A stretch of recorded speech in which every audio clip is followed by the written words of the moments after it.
Hello, my precious Bernard and Juliette. You can't even begin to imagine how far from Paris I found myself this November. And these are not exotic warm countries. You wouldn't believe it. I'm in St. Petersburg. I have only been here 4 days, but can't wait to share my stories with you. The history of my journey dates back to one autumn evening during a family dinner. My parents told me the story of how they met there, and I wanted to see everything for myself.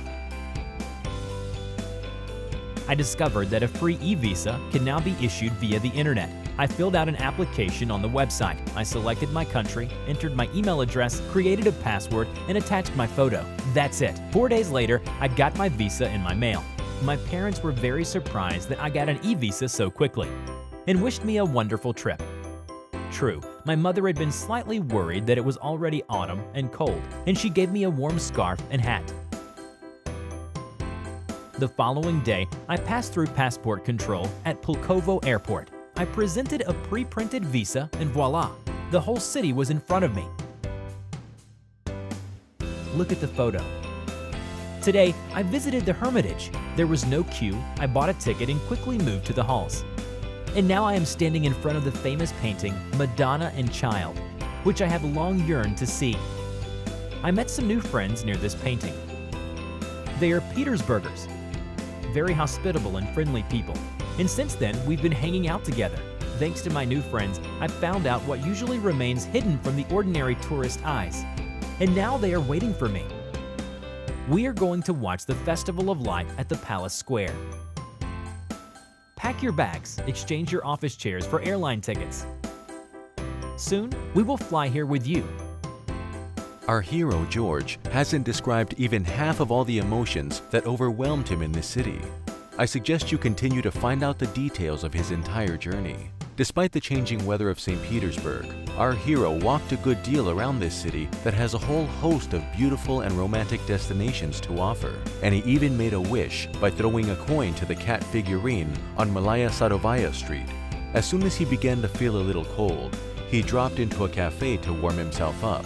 And there, he was exposed to a truly Petersburg delicacy, delicious donuts with aromatic coffee. St. Petersburg is one of the most romantic cities in the world. George took a piece of love in his heart when he left, and with a firm intention to come back here yet again.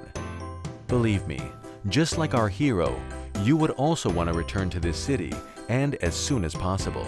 This time, George's friends, Bernard and Juliette, joined him to fly to St. Petersburg. No one printed visas, and again, everything went perfectly. As well as meeting up with old friends, they made lots of new ones too. St. Petersburg surprises in different ways at different seasons of the year. In winter, you can go ice skating and enter into the spirit of the Christmas Star Fire Festival in Strelka on Vasilyevsky Island.